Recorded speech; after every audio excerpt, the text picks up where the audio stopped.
अध्याय 15 पुरुषोत्तम योग। भगवान ने कहा जाता है कि एक शाश्वत अश्वत्थ वृक्ष है जिसकी जड़ें तो ऊपर की ओर हैं और शाखाएं नीचे की ओर तथा पत्तियां वैदिक स्तोत्र हैं। जो इस वृक्ष को जानता है वह वेदों का ज्ञाता है। इस वृक्ष की शाखाएं ऊपर तथा नीचे फैली हुई हैं और प्रकृति के 3 गुणों द्वारा पोषित हैं। इसकी टहनियां इंद्रिय विषय हैं। इस वृक्ष की जड़ें नीचे की ओर भी जाती हैं जो मानव समाज के सकाम कर्मों से बंधी हुई हैं। इस वृक्ष के वास्तविक स्वरूप का अनुभव इस जगत में नहीं किया जा सकता। कोई भी नहीं समझ सकता कि इसका आदि कहाँ है, अंत कहाँ है या इसका आधार कहाँ है। लेकिन मनुष्य को चाहिए कि इस दृढ़ मूल वाले वृक्ष को विरक्ति के शस्त्र से काट गिराए। तत्पश्चात उसे ऐसे स्थान की खोज करनी चाहिए जहां जाकर लौटना न पड़े और जहां उस भगवान की शरण ग्रहण कर ली जाए जिससे अनादि काल से प्रत्येक वस्तु का सूत्रपात तथा विस्तार होता आया है। जो झूठी प्रतिष्ठा, मोह तथा कुसंगति से मुक्त हैं, जो शाश्वत तत्व को समझते हैं, जिन्होंने भौतिक काम को नष्ट कर दिया है, जो सुख तथा दुख के द्वंद्व से मुक्त हैं और जो मोह रहित होकर परम पुरुष के शरणागत होना जानते हैं, वे उस शाश्वत राज्य को प्राप्त होते हैं। वह मेरा परम धाम न तो सूर्य या चंद्र के द्वारा प्रकाशित होता है और न अग्नि या बिजली से। जो लोग वहां पहुंच जाते हैं वे इस भौतिक जगत में फिर से लौट कर नहीं आते। इस बद्ध जगत में सारे जीव मेरे शाश्वत अंश हैं। बद्ध जीवन के कारण वे 6 इंद्रियों से घोर संघर्ष कर रहे हैं जिनमें मन भी सम्मिलित है। इस संसार में जीव अपनी देहात्म बुद्धि को एक शरीर से दूसरे में उसी तरह ले जाता है जिस तरह वायु सुगंधी को ले जाता है। इस प्रकार वह एक शरीर धारण करता है और फिर इसे त्याग कर दूसरा शरीर धारण करता है।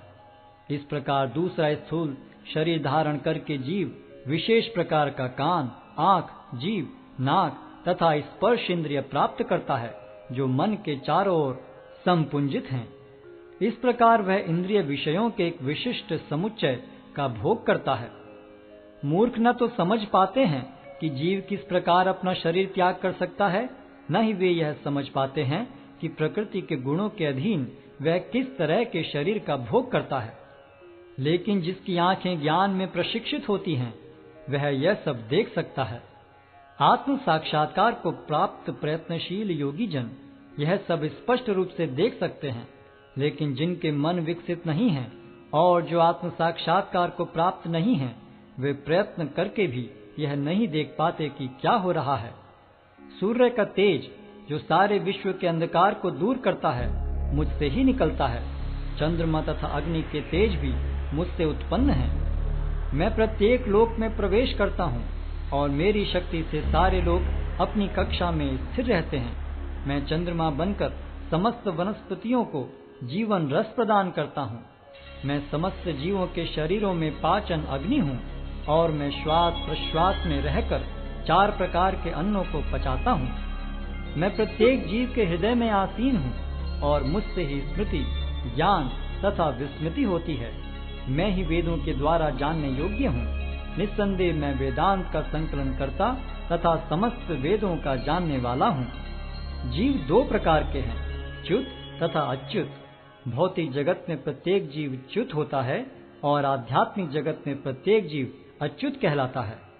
इन दोनों के अतिरिक्त एक परम पुरुष परमात्मा है जो साक्षात अविनाशी भगवान है और जो तीनों लोकों में प्रवेश करके उनका पालन कर रहा है।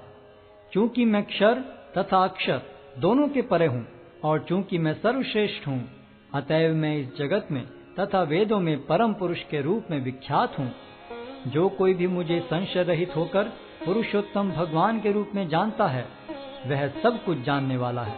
अतएव हे भरत पुत्र, वह व्यक्ति मेरी पूर्ण भक्ति में रत होता है। हे अनग, यह वैदिक शास्त्रों का सर्वाधिक गुप्त अंश है जिसे मैंने अब प्रकट किया है।